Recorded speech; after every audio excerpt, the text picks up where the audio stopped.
I think.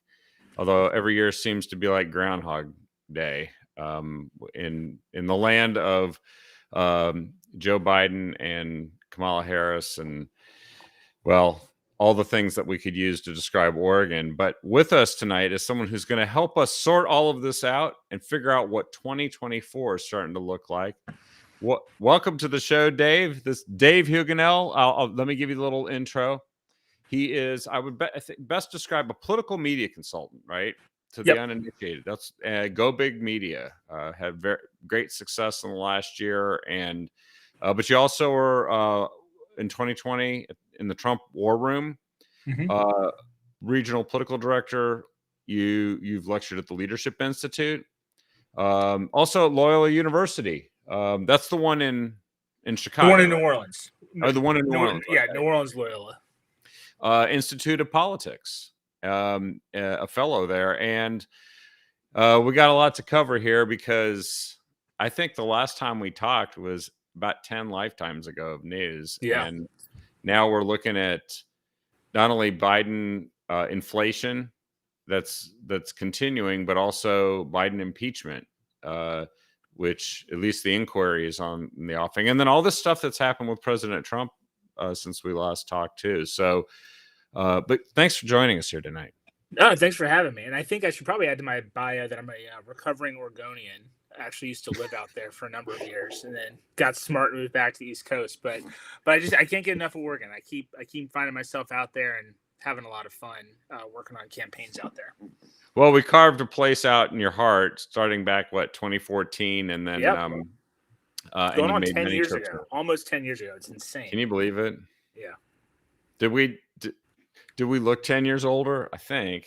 I'm afraid that I do. I mean, the good thing, the camera's not picking up any of the gray hair, but I promise you it's there. I keep looking in the mirror. I haven't seen any yet, but I consider myself very fortunate at this point to have hair, so I'm going to stick to that. But look, I mean, if you don't lose hair just naturally, you probably lose it over all the stuff that's happened to our country and to our political system and our legal system in the last 6 or 8 months. And people really feel like maybe this is not equal justice under the law anymore, that there's a multi-tier legal system which punishes political speech, political enemies, rewards people who happen to be, I don't know, favored by a certain establishment in Washington, D.C., and a deep state, which seems to, we now know it exists, right? It used to be like this rumor, and it's like, I don't know, that doesn't really exist. It's just a conspiracy theory. And it turned into conspiracy reality with every time we get another revelation out of D.C. What is the mood, do you think, with regard to all of this? Well, I'd say, before I get into the mood, the way that I'll kind of talk about it on this show tonight is, my parents always loved to remind me I never went to law school. So I'm not going to try to be a lawyer on the show tonight and go through, what laws weren't broken, all that sort of stuff. What I'll focus on is, as a media consultant, I focus a lot of my time on optics, right? And messaging and tone and stuff like that. Yeah. The reality is, the optics of what the Biden administration are objectively, empirically terrible. Just the fact that you have a former U.S. president that is running for president again, and in the midst of that run, you have the federal government going after him in multiple courts on multiple charges, all of which are, no pun intended, seem to be trumped up by a lot of lawyers that claim as much. Meanwhile, all at the same time, you have the media running cover for Biden for going on almost 4 years now with Hunter's laptop, and originally it was Russia disinformation that turned out to be false. Turns out the laptop was 100% genuine, and all the information on there is 100% genuine, and it shows actual illegality. And on video. Well, Documents, I'm assuming it's video. a family show, so we probably shouldn't talk about the video too much. Yeah, That's on the laptop, but the contents of it are devastating. Not just because it makes Hunter Biden look like look like the Hunter Biden that everyone knows that he is, right? I mean, it implicates his dad. It implicates the entire Biden the family in big terms guy. of his sort of grifts to make money off of him being vice president of the United States. Um, and yet you don't see the same fervor over from the Justice Department to look into this. The thing to keep in mind too is by this point in the Trump presidency, and when he got after he got elected in 2016, you had a special counsel looking into the Russia disinformation stuff, right? You had Yep. Russia collusion, all that. You had a special counsel. If I recall, correct me if I'm wrong, the DOJ has not appointed a special counsel to look into the Hunter Biden stuff. Is that right? I think what they finally did a couple of weeks ago is they took the guy who was doing this investigation and botching it, David Weiss, I think is his name, from New Yeah. Jersey, and they finally named him a special counsel. And they only did it at the point when he was going to be forced to testify in front of Congress as to what he was doing with all this nefarious statements he made, claiming that I had no ability to file charges. And he let all of these statute of limitations expire. I mean, it's interesting to name a special counsel after the statute of limitations expires on all these charges. So that's and that's the point that I guess I'm trying to get at is, look, it would be easy as Republicans to defend the Republican in this side, and look, if you're a Democrat and I have Democrat friends, they'll want to defend the Democrat. That's just the nature of how people are in politics today. But if you take a step back, I think we could all agree, whether you're a Republican or a Democrat, everyone should be treated equally under the law, right? And that includes presidents and former presidents. And if the reality is going back, almost 8 years ago, you had President Trump with a very vigorous special counsel effort to dig into Yeah. Russia collusion. You're not seeing that same fervor with the Biden administration's DOJ. That to any American, that's going to look unequal under the law. Yeah. And it begs the question why. And when you have to beg the question why with something like that's when to me, and I would say to most Americans, it's not going to look good for Biden, which kind of, if you look at polling right now, like, I think that's one of the reasons that you're seeing that Biden is losing the general election in most polls. Yeah. Because people understand, whether you like Biden, whether you like Trump, something that's going on right now is unfair. Even if they don't know exactly what it is, they can sense it. Yeah, I think people know what justice is, and they know that what's happening isn't justice. It could be political retribution, but you can't call it justice. And yet, these are the exact institutions that people counted on and had a reasonable expectation that they should be fair, impartial, and focused only on actual infractions of the law, not something that was kind of conjured or manufactured in order to put someone in some sort of precarious position politically, right? Once you happen to be entering an election cycle. And actually, that's another thing, right? Look how long it took for them to do these things. They all happen to be landing right in after 3 years. They happen to be landing right at the moment where all these trials are going to be clustered around presidential primaries. Right. And Well, and the other part of it too is, and again, President Trump frankly got some flack for this, and I'm not going to say whether it was right or wrong, but when he ran in 2016, we all remember the lock her up chants at the national convention, right? There was campaign rhetoric about, if Trump wins, let's send Hillary Clinton to prison, right? Now that's campaign rhetoric. Emotions get high, passions run high during a political campaign, but typically once a campaign is over, elected officials kind of tamp down the rhetoric and move on. And that's exactly what Trump did. We didn't lock her up. On top of that, we didn't, there weren't any more investigations by the Trump campaign. It was kind of let go. Now, you might disagree that was a good idea. That's fine. But that's also kind of been the tradition in American politics, right? I mean, Ford pardoning Nixon, It's just part of the reality is once there's a transition of power, that's usually the penance that politicians pay for their transgressions prior. Yeah. The Biden administration, and this is why I think this is such a big deal, is getting rid of that precedent that's been with our country since its founding. Um, this is the first time in our nation's history where we have a sitting president going at using his Justice Department to go after a former president. Again, Yeah. it doesn't matter if you think the charges are legitimate or illegitimate. That is beside the point.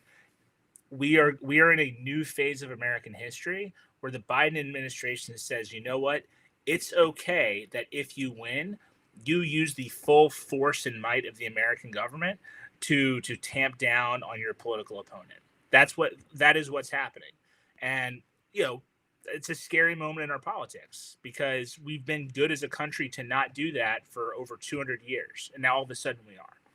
Well, and it used to be a pretty strict rule, at least at the federal level, and I think generally adhered to at other levels, state and local, that you just don't pursue and file charges uh, close to the time that you've got an election going on True. relative to a political figure. You just generally don't do it, right? I think Right. the Justice Department even has guidelines saying don't file anything within 90 days of election day or something like that. When there's an election of some time coming up that involves those candidates, I don't think that is being applied here at all. It really feels like this is a calculated move. We've definitely heard reports that when they thought they were running out of narrative to keep people focused on President Trump, that someone in the White House or in the DOJ encouraged the Fulton County DA to wrap things up with Mhm. her grand jury and file those charges because they didn't want the narrative to shift back to that, because that's the other part of it, right? There's the stuff that's going on with Biden, and you literally can take the timelines and overlay them, and just when something is coming out about Joe Biden, that's a earth-shaking revelation, like a FBI informant that was trusted actually came out and told them that there was a two $5 million bribes, one of which went to Joe Biden. And then, like within 24 hours, there's another thing that's filed against President Trump, and there are about six of these. And I think Yeah, we both know that there's really no such thing as a coincidence when you get to that many times. and and again, there's at a minimum, at a minimum, the optics are terrible for Yeah. for Biden, right? And it's hard for me in this moment because I usually like to assume that people are smart. Um, why would you not care about the optics and do this anyway, and kind of go with like reckless abandon in terms of this type of stuff? Yeah. Either they're either they're very smart and malicious, or they're really stupid. And frankly, there's times where I'm thinking maybe they're more stupid than they are smart and malicious, or maybe it's a Mm. mixture of both. Kind of depends on the day in the news, but I mean, there's nothing about the Biden administration that's redeeming. It's just a bad administration. Yeah, they are. The real symptom that things are starting to go downhill for them, isn't it? Is that Democrats are talking about him being too old, like that David Ignatius column in the Washington Post last week.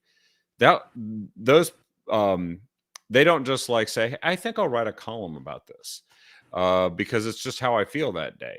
David Ignatius, I think he's been seen as like the voice of the deep state in DC, and somebody who uh, would talk to Democrats and say, I'm going to write this column and I just want you to know. Or somebody called him and say, I think you should write this column. It's time.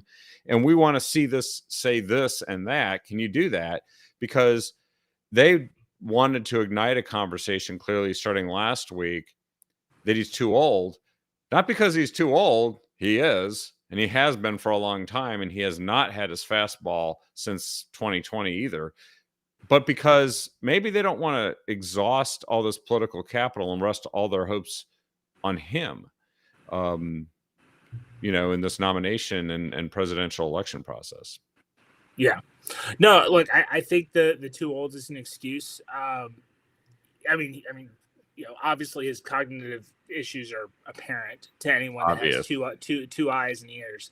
Uh, but I think in terms of where it's coming from with Democrats is, again, it's one of the fascinating things about Biden is I've yet to meet like an ardent, passionate Biden supporter, right? Like I just don't think they exist. It's like, I Um, love him. He's if you great. if He's you find one flawless. for me, let me know because maybe I'll have more faith that there's actually a Santa Claus somewhere.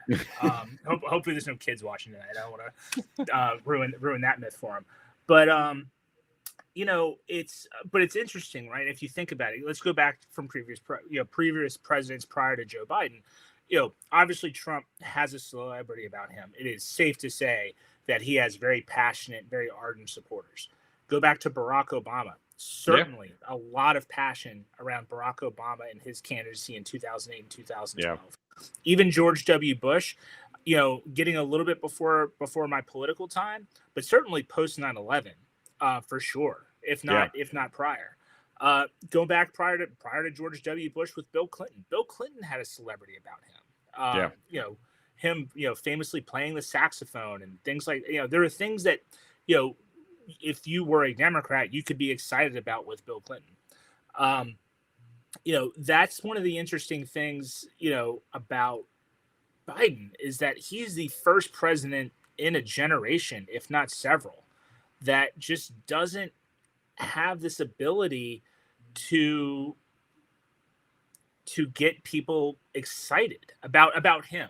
And maybe it goes back to why he is, going after Trump so hard. Because if you're a Democrat, right, the only thing to be excited about when it comes to Joe Biden is how aggressively he is going after Trump. Like Yeah. that's the only thing that's going to get you up in the morning, right? Yeah. If you're a liberal is, you know, Joe Biden, he's old, he's senile, he's not exactly the policy ideologue that some Democrats want. But goodness gracious, he hates Donald Trump and he goes after him every day.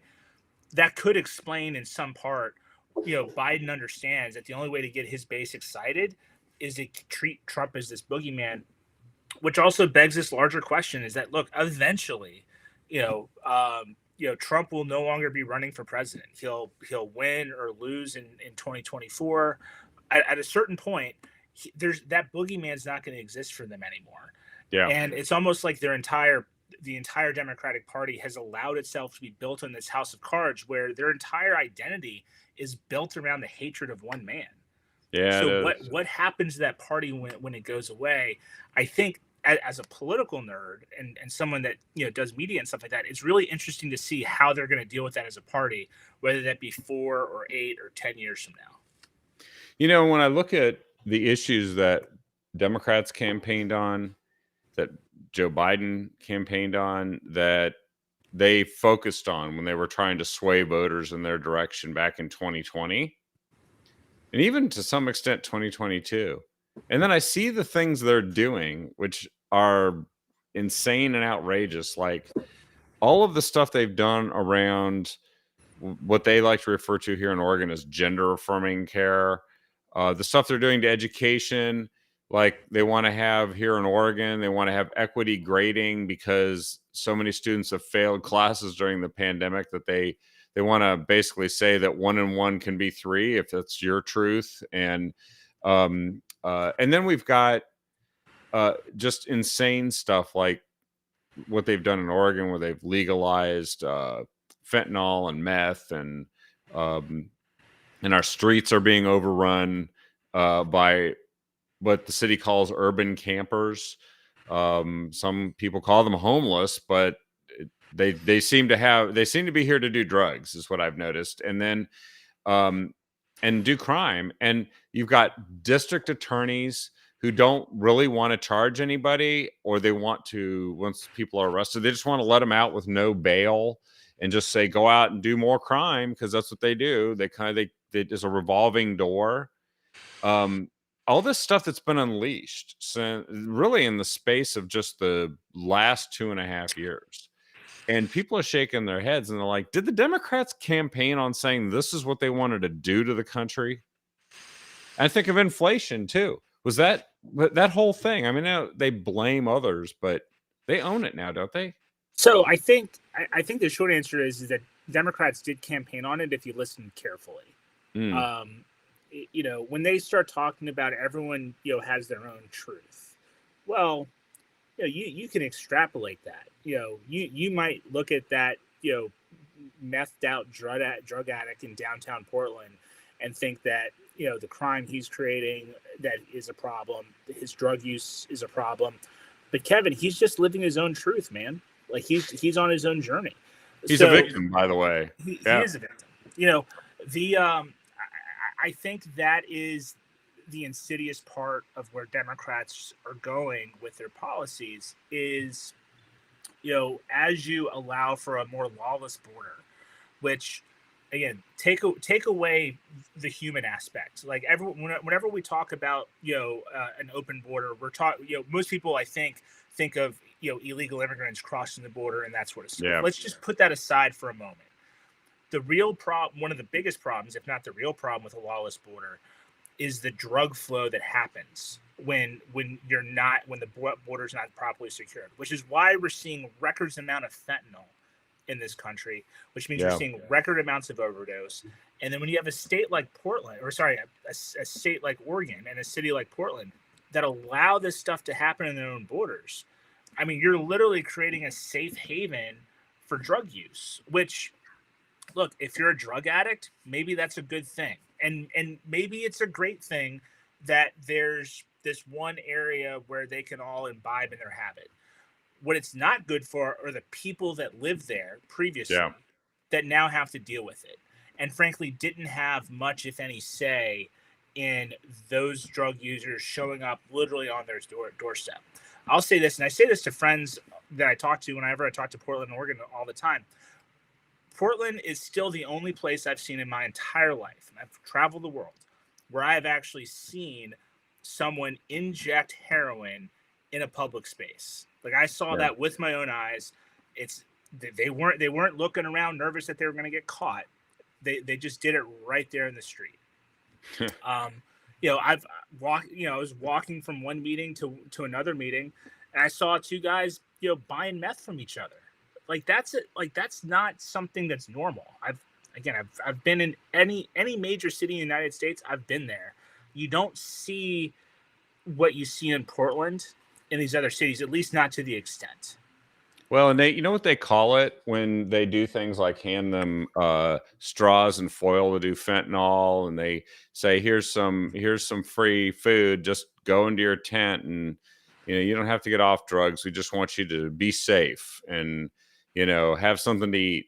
And they call it harm reduction. But from what I can see, it's all harm and it's no reduction because it's only led to skyrocketing amounts of drug use and crime and homelessness, Yeah. because almost nobody seems to be equipped to go and get a job and live in a dwelling where right now all they do with it is do fentanyl and meth, and you have more control over alcohol and tobacco smoking under law than you do about fentanyl and meth.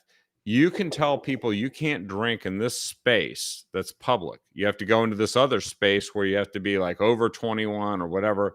You can tell people you have to stay 20 feet away from the front door of a building to smoke cigarettes. But if someone wants to smoke fentanyl right in your face and blow the smoke in your face, they have absolutely no power to arrest that person. Right.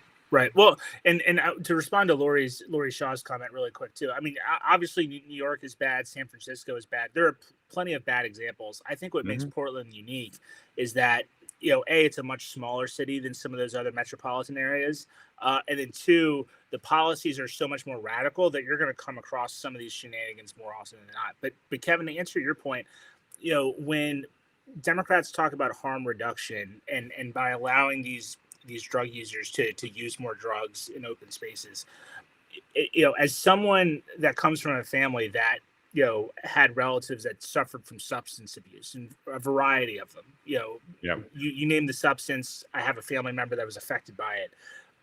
There's no such thing as harm reduction when you allow addicts to fuel their own disease, because Yeah. that's what you're doing. It's like giving a cancer patient more cancer. Yeah. That's what Democrats think is the solution to what is very much a disease of the mind and a disease of the body, and even a disease of the soul. Yeah. Is to fuel it, and that to me is not just bad policy. I mean, it's frankly immoral. It's absolutely immoral that Democrats would do that, and it's one of the things that will get me revved up and pretty pissed off at them pretty fast. Well, and everybody's running from this Measure 110 now, just about. I mean, it was a drip, drip, drip, and now it's like a tsunami here. It's like every day there's like 5 stories about how they're going to get rid of it. I think Phil Knight of Nike and Tim Boyle of Columbia Sportswear, two of the wealthiest and most prominent business leaders in Oregon, are plowing. They're literally going to plow millions into a campaign to fix and dramatically change this Measure 110.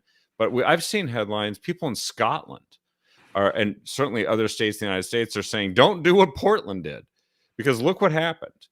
And the worst part of it, maybe this is the perfect storm, and I know Portland is by no means the only place this is happening, is the crime and the lawlessness of literally saying, low-level offenders of all kinds, we're just not going to do anything about them. We're not going to pursue these crime rings that have developed around mass retail theft.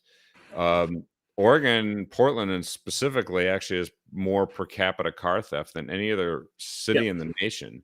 And they're starting to do something about it, but by and large, these guys operate with impunity. And yes, it is connected with all these other problems like the drug trade. And as you mentioned, and I think this is really important, when I hear Democrats they're starting to talk about how we have to clamp down specifically on fentanyl. We've got dogs that are literally dying now because they get fentanyl and die. And they're like, well, we got to stop fentanyl. So we need to do something about how it's coming up Interstate 5. And Interstate 5 runs the whole length of the West Coast, from basically almost the Mexican border all the way up into Canada. And they call it like a drug superhighway for fentanyl. Yeah. It's also that for meth, but they're really upset about fentanyl. And it's like, but that stuff doesn't just magically appear somewhere in Southern California. It actually comes from someplace. And as you pointed out, it's the border. Right. They never mention that. Right. Well, and I want to go back to your point too about not going after petty crimes like burglaries, car thefts, things like that. This is one area like where I will actually give some credit to Democrats here. From a messaging perspective, they're very good at humanizing their issues, right? They can make you feel compassion for the people that they want you to care about. And I think as Republicans, we don't do a great job of that. We tend to be a little more brainy, a little more heady in terms of our messaging. I say that because going back to the issue of petty crimes and things, we even the word connotates that it's not a big deal. It's petty. Yeah. The packaging. If someone steals a car, it's just one car. It's not a big deal. What if that car was from a mom that couldn't get to work the next day? Someone broke into a business and vandalized it. Oh, it was just vandalized, graffiti, that sort of stuff. Well, what if they didn't have the best insurance policy and now that small business has to go out of business, or they're struggling to make ends meet? These petty crimes have major impacts on the people that the crimes are committed upon. Yeah. And what Democrats are doing when they say, listen, let's not go after these low-level offenders. Again, low-level even connotates not a big deal, guys. It's a low-level offense. It's not a big offense. We're saying we don't care about we don't care about these victims more than we care about these people, these drug addicts. That to me is where the conversation really has to change. And we have to do a better job of showing people through our campaign messaging, through our communications, that look, all of these policies, they're not just bad in the sense that drug addicts get to use more drugs and they're killing themselves. Those are all terrible, sad stories, and I don't mean to be too dismissive of that. That's really, really bad stuff. But we also have to do a good job of really showcasing some of the actual victims that aren't drug users. These are people that may have lived in Portland their entire lives. They could have spent generations in Portland. They grew up there. Their parents grew up there. Their grandparents did, and now all of a sudden, because of a few policy tweaks by the Democrats, their lives are being ruined daily. Yeah. And those are human stories, not just policies. Well, that's a great point, and that's really general advice to every campaign, because I know that it's one thing when you hear a car is stolen from someplace, and it's another thing when your car is stolen from someplace. And if you can identify with the experience the person who was affected by that car theft had, and how it really dramatically affects their lives, or the trauma that they experience when people break into their homes, steal things, bust the windows out of their car, smash and grab, assault people in the street. Not to mention the damage that's being done to businesses. Nike just closed its Nike store, flagship Nike store in downtown Portland. So just after 8 months, they said we give up because there was so much stuff being stolen that people just grabbed heaps of stuff and walked out.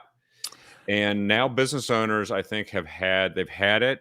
And these business owners, to your point, they're people that were, there's large chain businesses, but a lot of them are just these small mom and pop businesses where they were living their dream and they took out loans and they worked their hearts out, and they have struggled, and then boom, pound, they just got knocked down by the failure of the government to even care whether they could stay in business at all. Right.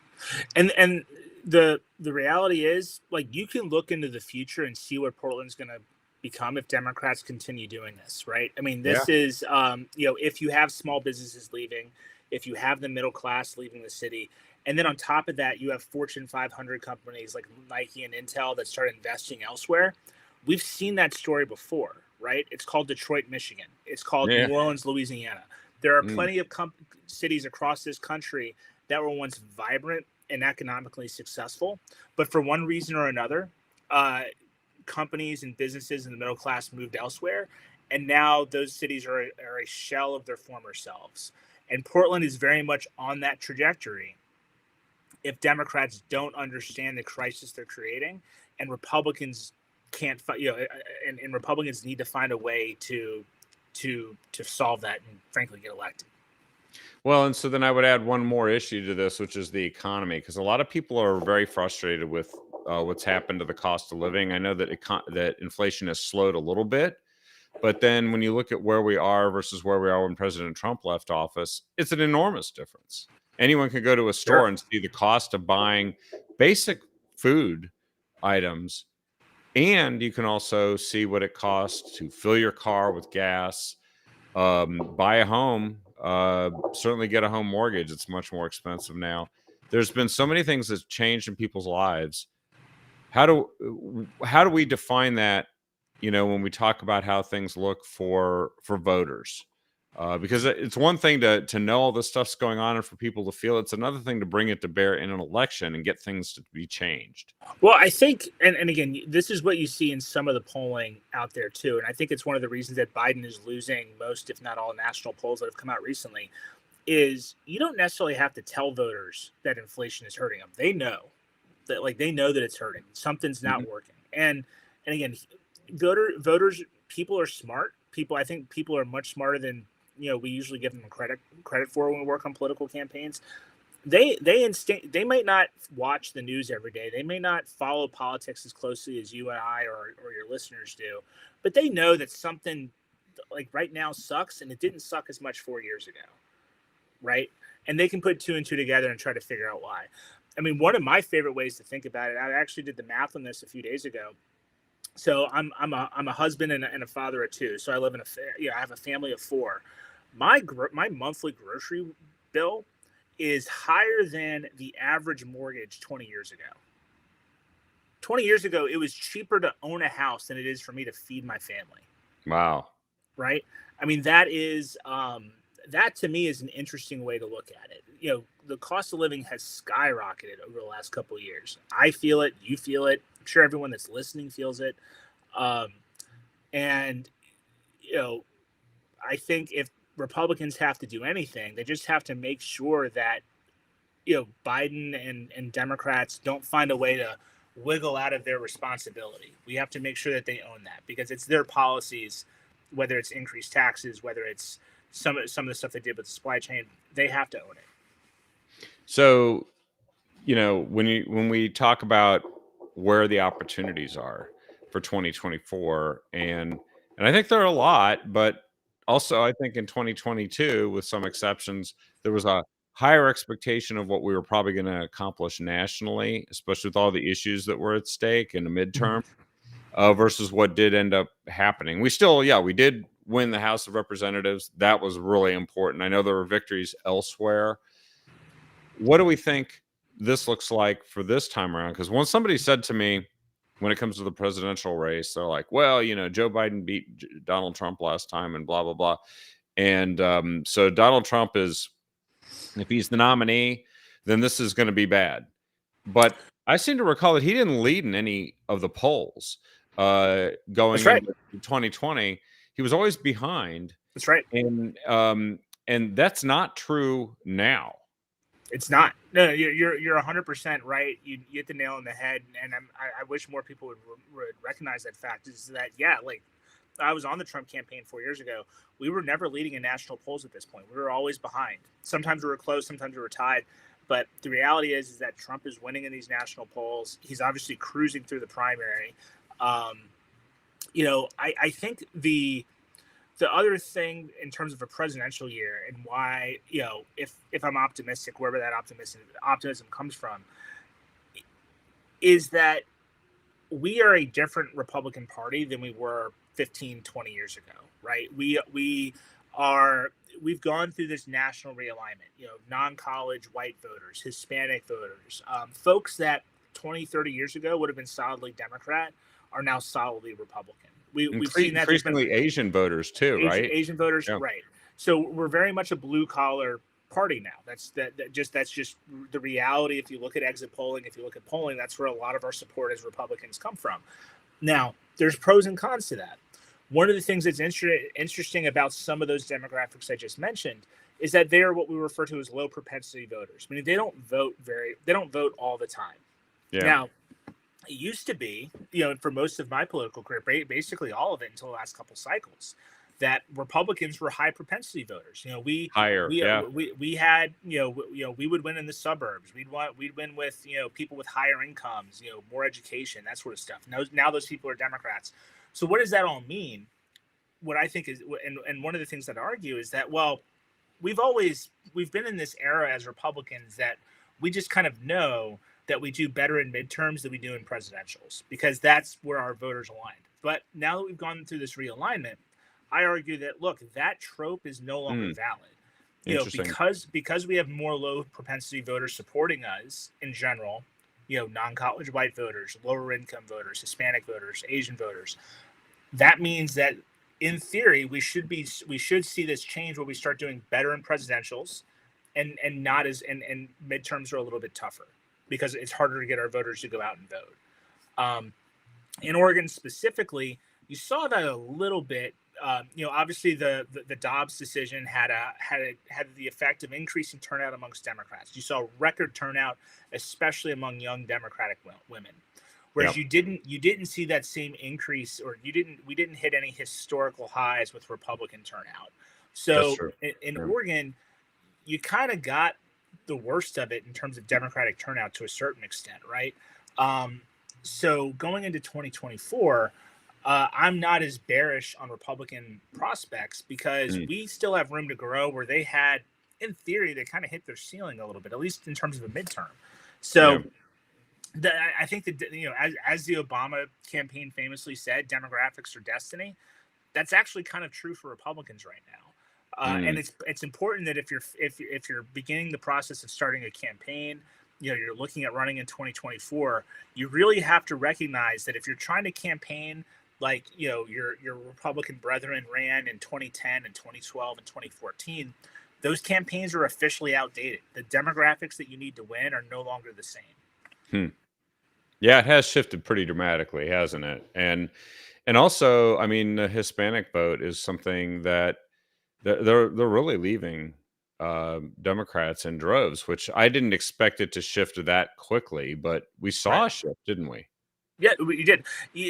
There are even shifts amongst African American support too. I mean, it's still very much solidly a base for Democrats, but if you look at how Trump performed in 2020 compared to 2016, compared to 2014, 12, so on, you see that especially amongst African American males, support for Republicans has slowly been increasing. It's Hmm. and whether or not that trend continues, I mean, you could get to this point to where that's no longer this solid base. And a lot of times, especially in the Gulf South where I'm from originally, we tend to think about politics in terms of race, right? White voters are generally more Republican, black voters are generally more Democrat. What's happening now is that the real chasm really is education. That it's not so much, Mm. your race is less of a predictor of who you support politically, and your education is more of a predictor. So if you're college educated, if you have a master's or a PhD, you're more likely to support a Democrat, and the inverse is true for Republicans. Why do people who have more education believe in policies that don't work? Uh, the only thing I can think of is that is it because they tend to be able to live in places where they don't experience or they can afford the consequences of the policies, or they don't? Because I look at in inner city, the people getting killed by criminals are black and Hispanic. They're not a bunch of suburban white soccer moms. So that question is obviously a little philosophical, borderline rhetorical, but I'm going to try to answer it. It is, yes. It And was this a is rhetorical question, my yeah. my personal theory would be that if you are highly educated, um, you tend to be a little bit more in terms of the way that you think. You think a little more theoretical. In theory, what is the best thing for the human race or citizens or whatever, or best Yeah. thing for me? Um, if you're not college educated, usually means you make a lower income. You kind of have to live in the real world a little bit more, Yeah. and you're really focused on what are the things that I need done to make sure I can get through the next day. That is, I think, my best crack at answering that tough question. Yeah. No, that's a Uh, great approach. Now, there's a gender gap too, right? And I mean, you mentioned white women, particularly single white women, I think in 2022 turned out a little to a higher degree because of the Dobbs decision, but also there's been a trend for a while that you can just see that it's skewed, and it wasn't just that issue because it was going on before the Dobbs decision. so you're right that there is a gender gap, but at the same time, if you control for education, that gap doesn't completely disappear, but it does minimalize. Hmm. So and it also makes sense again if you look at the trends just in college admissions right now, the vast majority of people going to college are female. So again, education is becoming if you had to find a single predictor, if you were walking down the street trying to guess who's a Republican, who's a Democrat, and you only had to ask them one question, ask them what their education level is. That's going to give you the best. You're not going to be right every single time, but you're going to be more accurate asking that one question as opposed to asking what race they are, what gender they are, what their income is, where they live, all that other stuff. Education is becoming the number one predictor. So speaking of education as an issue, and I'm thinking mostly K through 12 education at this point, is that because it was a big factor in what happened, say, in Virginia. There's certainly been some local races where this has been a factor. Like parents are starting to wake up. They're tired of this. They see poor performance. I just mentioned what they're doing in Oregon. They're lowering the bar and skewing the grading system rather than fixing the problems that exist. And um, our parents and what their dissatisfaction with education, both what is not being taught and sometimes what is being taught instead, going to be a factor in 2024 in the federal races and in the presidential race. I mean, I think so. I mean, my biggest gripe is that Democrats didn't enact these policies when I was in school, so my grades would have been better. That would have been great. Yeah, They had to wait until I was an adult, and I have kids in school, and like I actually care about their education, and now I'm upset that they're not getting the education that I got. yeah. Look, I think there, and again, there's going back to the polling, there's plenty of examples in polling in Oregon. I saw polling in the Southwest just last week on school board races. I saw some polling on the East Coast. Parents are and I'm working on some stuff in New Jersey right now where it's super clear. It's one of the biggest issues in the campaigns that parents feel left out of their kids' education. They are upset that their kids are coming home from school borderline indoctrinated with with liberal DEI, ideology, all woke that stuff. sort of CRT, all that sort of stuff. And look, it's one of those things. Like if you're in high school or even if you're in college, you know what, indoctrinate away, right? Not gonna say it's right or wrong. I'm not gonna fight that battle. I'm not gonna die on that hill. But if you're doing that in kindergarten, second Yeah. grade, third grade, I mean, give me a break. I mean, there's more important things for kids to learn than some whitewashed history or whatever. It's getting absurd. Well, and especially when you get into the low percentages like the 30s and 40s and sometimes less than that can read and do math at grade level by the time they're in the 8th grade, clearly something has failed. Right. It's scary to think about what it means for this generation when they come into the workforce. I mean, there's no reason, because of America's success economically, just our military might, just we are empirically on a lot of different measures the greatest country in the world. We still don't have the greatest education system. There are still Yeah. plenty of countries that outpaces in the STEMs and math and reading. Um, the fact that we are still lagging on a lot of those metrics, at this point, it points to a callousness with our politicians in terms of not really going after the heart of the problem.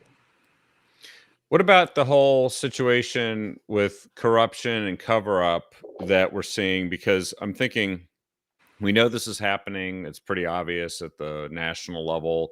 Another story comes out every day. I'm not sure every voter hears about it, as I talk to people that have no idea that Russian collusion was a complete fake story. It was complete fake news.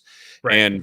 But at the same time, it's pretty obvious that not only was Hunter doing stuff that he seems to get away with, which isn't the biggest concern, but that his dad clearly lied about Right. his engagement and involvement with that. And then here in Oregon, we've got this whole scandal that exploded around a company called Lamoda that literally gave bags of cash to politicians and hired some of them. And in the case of one of them, the former Secretary of State, who was forced to resign under federal investigation, but almost every prominent Democrat took money from that company. And one of them is a member of Congress in the 4th District, Peter DeFazio's former district. Her name's Val Hoyle. Mm-hmm. And she seems to be playing this game where, you can't get the information of what I did when I was, the head of the Bureau of Labor and Industry doing the public's business. You're not allowed to have that information. And she clearly influenced hundreds of thousands of dollars of donation for somebody who gave her money. And it's like, this is almost a slam dunk is where it is at this point. Does this matter? Is it just a race by race thing, or do people kind of feel like this is a pervasive thing that's just poisoned our country? I mean, I'm going to be a little cynical and just say, I mean, look, obviously everything you just laid out is bad and not good, and I'm not trying to defend it in any way, and I don't want this to come across as that. But, I do think voters are callous to corruption. It is, what's the old joke? If you don't bribe congressmen, they starve. Um, you know, I just think it's an unfortunate stereotype, but the reality is that you really have to, again, if you take a step back, you look at what's going on with Hunter Biden, you look at the indictments against Trump, you look at all these different things. If a voter to figure out who's truly innocent and truly guilty, and you see something like that's going on with Val Hoyle, it's tough to explain exactly how bad that is, if that makes sense. Like it's it doesn't. And again, I'm certainly not apologizing for any of that behavior because it's reprehensible, to be clear. But from a messaging perspective, like Republicans have to dig deeper and be more aggressive. They can't allow for just the media cycle itself to solve the problem for them. Yeah, they Um, become these one-day stories, right? So that the right, impeachment inquiry actually is something that gives this, I don't want to say legs, but a certain endurance in the public eye, right? right, right, 100%. Now, it did just occur to me though, because you mentioned Hunter Biden and smoking crack and all that. Why did he never have the common sense to do all that stuff in Portland where he could have done it legally? I know. Yeah, they would have been celebrating him. He would have Just, been just part of some yeah, parade. just get Yeah. yourself an Alaska Airlines flight, fly into PDX, take an Uber downtown to Pioneer Square, and you're golden. Yeah, I heard he liked to do crack and drive sports cars really fast. He should have just done that on the streets of Portland. There's street racers around here. I hear them actually. Like you can hear, it sounds like you're near a Yeah, motor speedway, and it's just a few people, driving around on regular streets, just burning rubber and spinning out. yeah. Oh, so maybe that's what maybe that'll be the compromise in Delaware. Is they'll extradite him to Portland. It'll become no problem. Yeah, well, I would. I'm just wondering, though. I know that people are concerned about whether they can trust elections, but it would be a lot bigger deal, wouldn't it, if the political labels were reversed and President Trump had lied and said that his son Don Jr.'s laptop was a Russia collusion plant, and literally lied in a debate and then got elected. Right. That does seem to be a major factor still in our politics, is that we live in a media environment where the truth doesn't matter. It's like a campaign arm, isn't it? I mean, look, the uh, the media, commonly known as the Fourth Estate. I mean, it seems to be in bed with the Democrats, right? And when Democrats are in power, it's in bed with the First Estate. Like that's just um, how it operates. And we can debate when that really started. I mean, you can go back to William Hearst, right, in Mm, terms of his effect on elections at the time. I mean, the Cuba Libre was invented by his paper because he hmm. was trying to advocate for a free Cuba at the time. Oh Um, yeah, media meddling in elections and putting their hand on the scales isn't necessarily new. Um, but I think as a Republican, it feels like it's gotten worse in my career than when I started.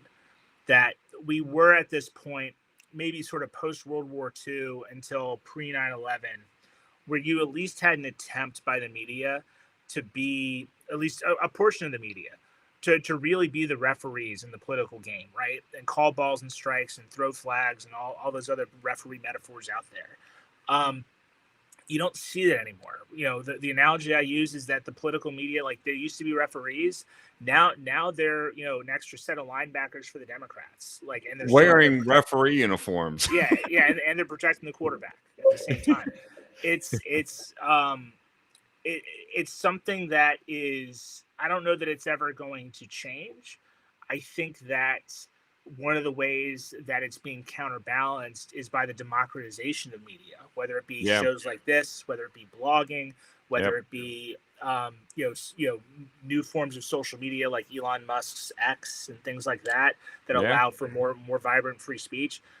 That's really the only solution I see to a unbalanced mainstream media, is to have a more libertarian free media online. Yeah. Yeah. No, that is absolutely true. And I think So actually it has started. That is a new factor, right? Because 2020, it was pretty controlled by one side, and now maybe that's why they hate Elon Musk so much. Is still a smart, successful guy, but they can't right, control him. I do have to say though. So to respond to Bobby Richardson, the Democrats are much better, or sorry, the mainstream media are more effective at being like bad refs for the Democrats than the Pac-12 refs. The Pac-12 refs are just god awful. Like, they fail at failing. Well, there won't be Pac-12 refs for much longer anyway, Right. because there won't be a Pac-12. I think it's a Pac-2 where we're heading, and it's it's going to be really interesting to see just how big all these other conferences get. But that's what's great. What I love about sports is that the minute you talk about sports, I don't think political labels matter anymore because you got the most liberal person and the most conservative person, but if they're both LSU fans, they're solid, right? And that's all Oh that matters. no, I mean, look, the only people I hate in this world are Bama fans for sure. I mean, if I hear someone yell "Roll Tide," like I just automatically loathe them. That's just and they deserve it. Yeah, that's right. Well, that's so true. So I just want to wrap up here on one piece of prognostication, if you don't mind. There's a real debate about whether Joe Biden is actually going to be or continue to be the nominee for the Democrat Party. And there's a whole like game theory here because obviously Kamala is perhaps the only option they have that's worse, the way things stand. I don't know if you agree with that, but it does seem like the polling and also the insiders in the Democratic Party not excited about her becoming president because he might step down or becoming the sort of incumbent or nominee favorite if he were to withdraw from the nomination race. What do you think the odds are? I don't even know what the odds makers are saying. Somebody asked me, and I said, I think there's a 15% chance Joe Biden will be the nominee, but then it all matters when he is exited. Yeah, I mean, it's hard for me. Prognostication is what I do when I feel like I can honestly know the answer. I think there's so much that's unpredictable here that really what I'm doing is guessing. Just so everyone's Yeah. clear, I Okay. don't I'm not like being terribly smart here. What if I had to lean towards anything, it's that Biden probably remains the nominee. Mostly unless there's a health issue or something like that. Like if he were to pass away or something, excluding all of those, right? Hmm. If it's just he's still around, but does he stay the nominee? I think he will, just for the simple fact that there's delegate selection and delegate allocation rules for national conventions that are pretty much all set in place. I think the Democratic Party and the Republican Party both finalized their rules for the 2024 National Convention in October of this year. Yeah. That deals with binding, that deals with allocation, it does all sorts of different things. Then you've got Iowa and the early primary states right around the corner. But they They moved really South Carolina up, right? they That did was they sort of, did yeah, the Democrats moved South Carolina up. One of the things that I think is going to literally the window to decide whether or not Biden is going to be their nominee without a brokered convention is hmm they have to decide that by the end of this year. They don't have until next year to do that because once you start hitting these early primary states and these early caucuses, delegates start getting bound, all that sort of stuff. Then all of a sudden, and the way that this will work is that if Biden were to drop out or to do something during the primary process, all of those delegates basically become unbound. Maybe they go to the second place finisher, but the mm, problem is that there really is like what Democrats have done in terms of the rules writing is they basically made it to where Biden's going to win 100% of the delegates in all these states, yeah, right? there is no It's second place. it's what you typically do. So if you're the Democrats and you're trying to strategize, I mean, one of the worst things that can happen to you politically is a brokered convention because Mm, it's just absolute anarchy.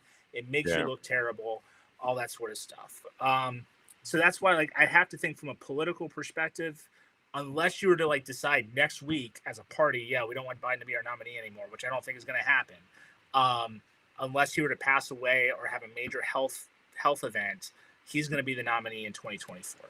If he looks though like he's such a pincushion and just so damaged that he can't win, aren't the I mean, Republicans have a hard time doing that kind of thing. We tend to just ride the horse to off the cliff. But would Democrats risk losing if it just looks like that at that point? Or they just So, think they can overcome anything? I mean, the way I would ask the question is, what's your best chance of winning if you're a Democrat in 2024? Trying to pretend that I'm a Democrat, which is tough, but I'm going to give it a shot. Yeah.